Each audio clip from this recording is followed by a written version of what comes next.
जय हिंद साथियों, आप सभी का स्वागत है आपके अपने इस YouTube चैनल विनस क्लासेस पर। आज की इस क्लास में हम लोग देखेंगे साथियों, रेलवे ग्रुप डी भर्ती परीक्षा के लिए साइंस के अति महत्वपूर्ण प्रश्न, टॉप 25 प्रश्न देखेंगे साथियों, जो परीक्षा के लिए रामबाण सिद्ध होंगे। अब की बार ग्रुप डी पार, यही नारा आपके लिए काम करेगा। तो ज्यादा समय ना बिताते हुए सीधा प्रश्नों की ओर चलते हैं।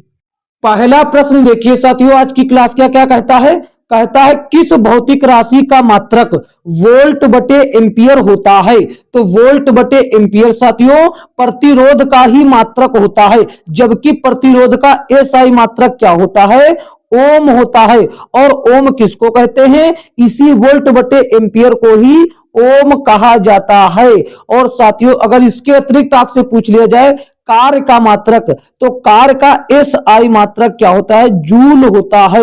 और अगर आपसे पूछ ले वैद्युत धारा का एस आई मात्रक, तो विद्युत धारा का एस आई मात्रक साथियों क्या होता है, एम्पियर होता है। क्या होता है, एम्पियर। और अगर पूछ ले आवेश का एस आई मात्रक, तो आवेश का एसआई मात्रक होता है कूलाम। ये सभी चीजें याद रखेंगे। देखते हैं साथियों आगे। अगला प्रश्न देखिए साथियों, क्या कहता है, ये रहा। कहता है एक सेल के विस्फोट होने के बाद कई टुकड़े अलग अलग दिशाओं में उड़ जाते हैं। इस स्थिति में क्या संरक्षित रहता है। तो इस स्थिति में साथियों संवेग संरक्षित रहता है। और संवेग संरक्षण का नियम कहता है कि संवेग कभी नष्ट नहीं होता है, ये एक वस्तु से दूसरी वस्तु में ट्रांसफर हो जाता है। देखते हैं साथियों आगे। अगला प्रश्न ये रहा। कहता है कि प्रकाश की गति अधिकतम निम्न में से किस माध्यम में होती है। तो सबसे ज्यादा प्रकाश की गति साथियों निर्वात में होती है। कहां पर, निर्वात में। ऑप्शन बी आपके प्रश्न का एकदम सही जवाब होगा। निर्वात में अगर आपसे पूछ लिया जाए प्रकाश की गति कितनी होती है, तो आपको बताना है 3 गुणे 10 का पावर 8 मीटर प्रति सेकेंड, 8 मीटर प्रति सेकेंड। और अगर वहीं पर आपसे बात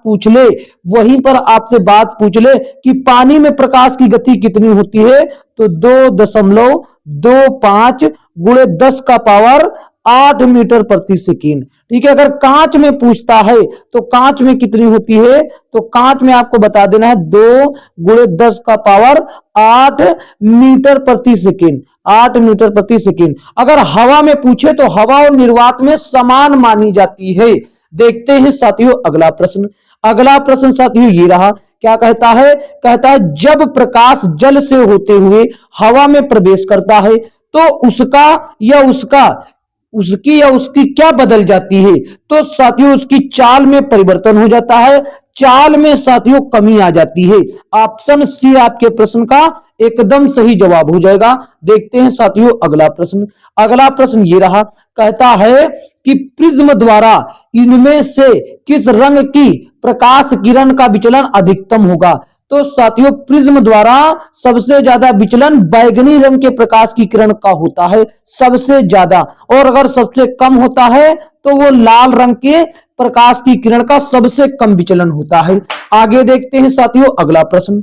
अगला प्रश्न ये रहा। कहता है प्रत्येक 9 ओम के 3 प्रतिरोध समानांतर क्रम में संयोजित हैं, उनका तुल्य प्रतिरोध क्या होगा। यहां पर देखिए साथियों 3 ओम है, कितने, एक हो गया मान लीजिए R1, एक हो गया R1, ये है साथियों 9 ओम का। और दूसरा है R2, ये भी है 9 ओम का, ये भी है 9 ओम का, ये भी 9 ओम का, ये भी। और एक R3 है, ये भी है साथियों 9। ये प्रत्येक 9 ओम के हैं। क्या है, प्रत्येक जो है 9 ओम के हैं। और इनको समांतर क्रम में जोड़ा गया है। इनका टोटल तुल्य प्रतिरोध कितना होगा। तुल्य प्रतिरोध मैंने मान लिया कि यहां पर R डेज होगा।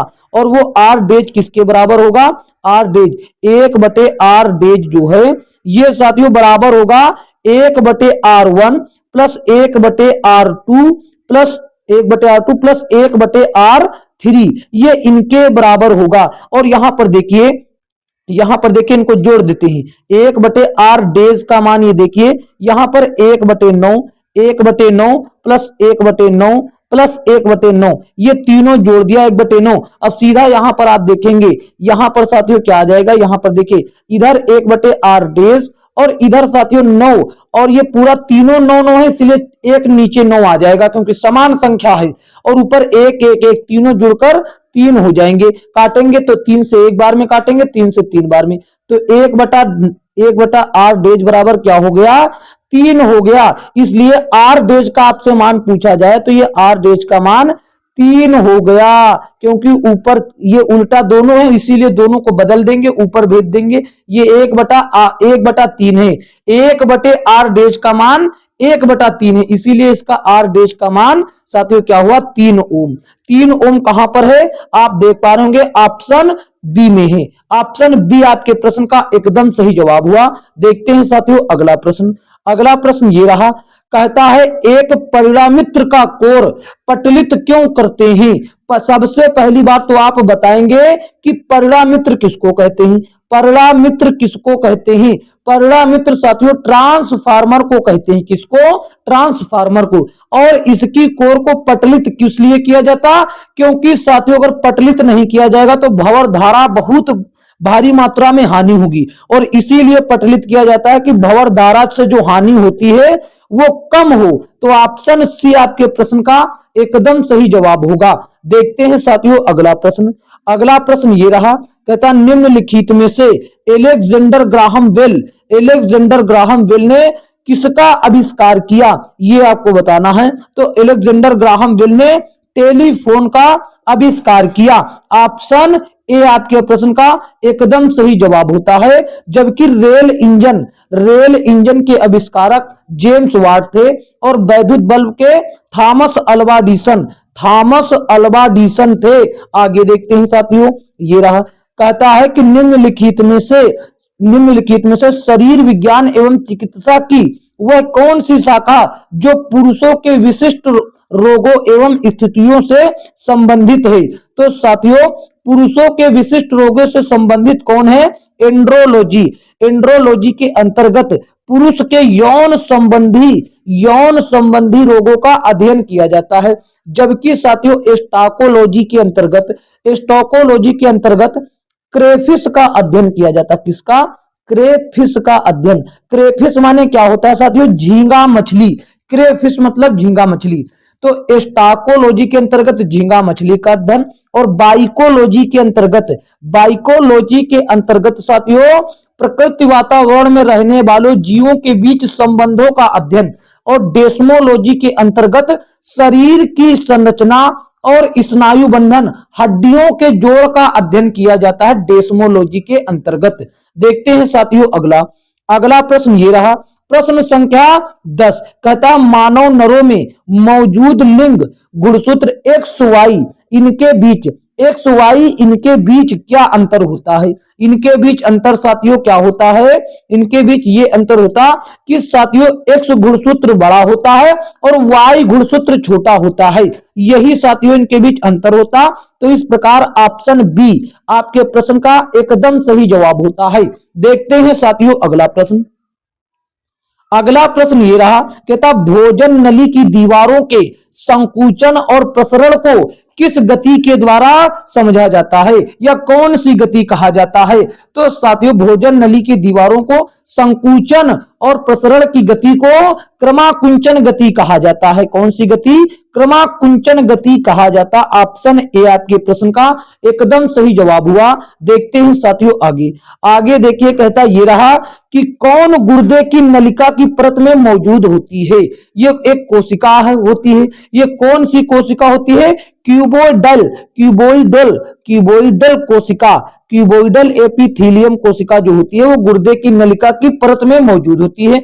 ऑप्शन सी आपके प्रश्न का एकदम सही जवाब होता है। देखते हैं साथियों आगे, ये कहता है अगला प्रश्न, मानव शरीर का कौन सा अंग अंडे को अंडाशय से गर्भाशय तक ले जाता है।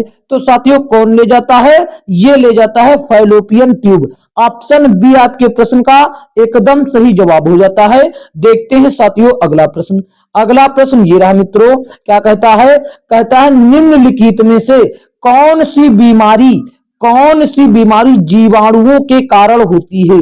जीवाणुओं के कारण होती है कौन सी बीमारी? तो एंथ्रेक्स बीमारी जो है ये जीवाणुओं के कारण होती है। जबकि साथियों बड़ी माता हो गई, एड्स हो गया और रेबीज हो गई, ये तीनों बीमारी जो है साथियों विषाणु के द्वारा होती है। किसके द्वारा?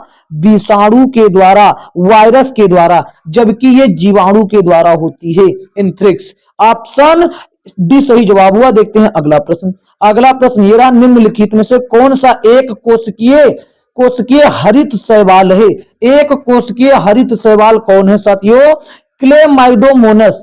क्लेमाइडोमोनस जो है ये एक कोशिकीय हरित शैवाल है और इसमें प्रकाश संश्लेषण की प्रक्रिया संपन्न होती है, जिस कारण ये अपना भोजन बना सकता है स्वयं, इसीलिए ये स्वपोषी के अंतर्गत आता है। देखते हैं साथियों अगला प्रश्न ये रहा, कहता पौधे भविष्य के लिए खाद्य को बीज के रूप में किस रूप में संग्रहित करते हैं? या साथियों कहां संग्रहित करते हैं ये बताना है।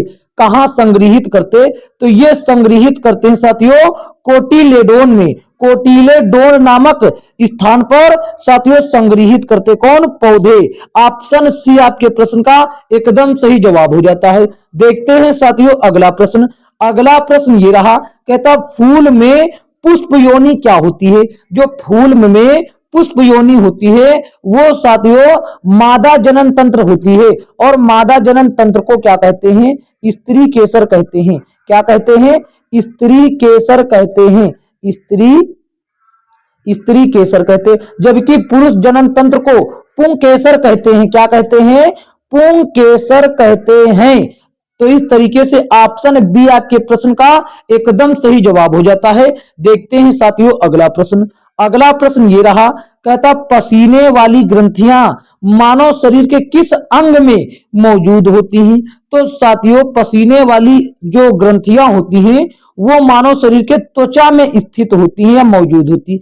ऑप्शन डी आपके प्रश्न का एकदम सही जवाब होता। अगर आपसे पूछ ले सबसे बड़ा अंग तो ये होता है त्वचा। यकृत होता है सबसे बड़ी ग्रंथि। सबसे बड़ी ग्रंथि होती है साथियों यकृत और सबसे बड़ा अंग जो होता है वो त्वचा ही होता है। देखते हैं साथियों अगला प्रश्न ये रहा, कहता निम्नलिखित में से किसके अणुओं के बीच आकर्षण बल अधिकतम होता है? तो जिसके अणुओं के बीच साथियों अणुओं के बीच सबसे कम स्थान होगा उनके अणुओं के बीच सबसे ज्यादा आकर्षण बल होगा। तो ठोस के अणुओं के बीच सबसे कम स्थान होता है, इसीलिए इनके ठोस के अणुओं के बीच सबसे ज्यादा आकर्षण बल होता है और मजबूत आकर्षण बल। देखते हैं साथियों आगे देखिए, कहता है 25 ग्राम में सल्फ्यूरिक अम्ल के कितने मोल होते हैं?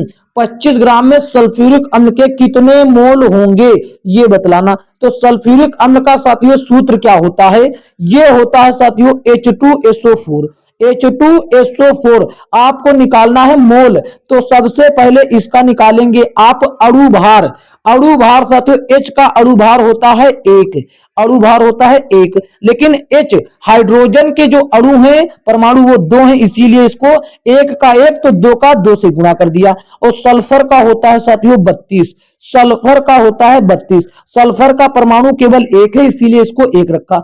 ऑक्सीजन का जो होता है साथियों जो अणुभार वो होता है 16, लेकिन ऑक्सीजन के जो परमाणु हैं वो 4 है, इसीलिए इसको 4 से गुणा कर दिया। ठीक है, अब इन सभी को जोड़ लेते हैं। इसको जोड़ लिया तो 2 और 32 हो गए 34, तो ये हो गए 34, 16 चौके 64, तो 34 और प्लस 64 ये कितना हो गया? ये साथियों हो गया 98। तो इसका अणुभार कितना आ गया? 98। लेकिन आपसे अणुभार नहीं पूछा, आपसे पूछा मोल कितने होंगे। तो ग्राम की संख्या कितनी? ग्राम की संख्या आप देखिए यहां पर मोल की संख्या देखिए, मोल बराबर क्या होगा साथियों? द्रव्यमान कितना है? 25 ग्राम और अणुभार बटे में रख देंगे। अणुभार जब इसको हम लोग काटेंगे तो ये कितना आ जाएगा? ये आ जाएगा 0.255। तो ये 2.55 बोले तो ऑप्शन डी आपके प्रश्न का एकदम सही जवाब हो जाता है। देखते हैं साथियों अगला प्रश्न देखिए ये रहा, कहता है पानी के 5 अणुओं का द्रव्यमान क्या होगा? पानी के 5 अणुओं का द्रव्यमान पानी का जो सूत्र होता है वो होता है H2O। H2O इसका सूत्र हो गया। तो इस जल के एक अणु का हम लोग अणु भार निकाल लेंगे पहले। तो हाइड्रोजन का साथियों अणु भार होता है 1, लेकिन हाइड्रोजन के 2 परमाणु उपस्थित, इसीलिए इसको 2 से मैंने गुणा कर दिया। और ऑक्सीजन का अणु भार होता है 16।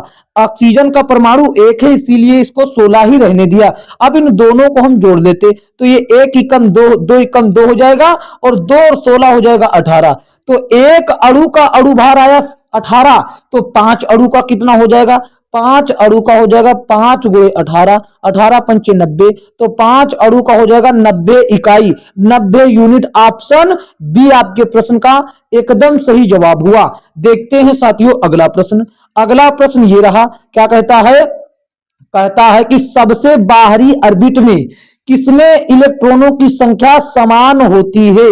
तो साथियों आर्सेनिक और बिस्मथ एक ही समूह के तत्व हैं, एक ही समूह के तत्व हैं, और एक ही समूह के तत्वों में उनके बाहरी ऑर्बिट, बाहरी कक्षा में समान संख्याएं होती हैं, समान इलेक्ट्रॉन होते हैं। ठीक है, तो ऑप्शन बी हो जाएगा। ये 15वें साथियों समूह के तत्व हैं, और दोनों ही 15वें समूह के हैं। ठीक है, और साथियों इनके दोनों के अंतिम कक्षा में 5 इलेक्ट्रॉन पाए जाते हैं। Option B is the right answer of this question. देखते हैं, ये कहता है N2 के अणुओं में क्या होता है? N2 के अणुओं में साथियों क्या होता है? इनके बीच तिहरा बांध होता है। नाइट्रोजन के 2 परमाणुओं के बीच ट्रिपल बॉन्ड होता है। ऑप्शन डी आपके प्रश्न का एकदम सही जवाब हुआ। देखते हैं साथियों अगला प्रश्न। अगला प्रश्न ये रहा, कहता इनमें से कौन सा विलयन पीएच पेपर को नीला कर देगा? कौन सा विलयन पीएच पेपर को नीला कर देगा? सभी लोग जानते हैं कि क्षार जो होता है साथियों, क्षार वो विलयन पेपर को लाल से नीला कर देता है, लाल से नीला कर देता। और जो अम्ल होता है, अम्ल जो होता है वो साथियों क्या करता है? वो नीले से लाल कर देता है, नीले से क्या कर देता है? नीले से लाल। तो यहां पर देखिए साथियों एक ही क्षार मौजूद है, वो सोडियम हाइड्रोक्साइड, बाकी सभी इसके अतिरिक्त अम्ल हैं। तो इसीलिए ऑप्शन ए आपके प्रश्न का एकदम सही जवाब होगा। देखते हैं साथियों अगला प्रश्न। अगला प्रश्न ये रहा, कहता है शुष्क बर्फ क्या होता है? शुष्क बर्फ किसको कहा जाता है? तो शुष्क बर्फ साथियों ठोस कार्बन डाइऑक्साइड गैस को कहा जाता है। ऑप्शन ए आपके प्रश्न का एकदम सही जवाब होता है साथियों, एकदम सही जवाब। तो साथियों आज की यह क्लास कैसी लगी? अगर यह क्लास अच्छी लगी है तो इसको एक प्यारा सा लाइक कर दीजिए, और इसको साथियों अपने दोस्तों में शेयर कर दीजिए, ताकि वह भी अपने दोस्त जो आपके दोस्त हैं वह भी इस ऐसे प्रश्नों का अध्ययन कर सके। और हमको कमेंट करके जरूर बताएं कि यह क्लास आपको कैसी लगी है। ठीक है मित्रों, तो साथियों अगर चैनल पर नए हो तो चैनल को सब्सक्राइब करके नोटिफिकेशन बेल को ऑल पर क्लिक कर लें। और साथियों इसका पीडीएफ प्राप्त करना चाहते हैं तो टेलीग्राम चैनल से जुड़ जाएं, वहां पर आपको बेहतरीन तरीके से इसका पीडीएफ मिल जाएगा। तो साथियों मिलेंगे किसी अन्य क्लास में, तब तक के लिए जय हिंद, जय भारत।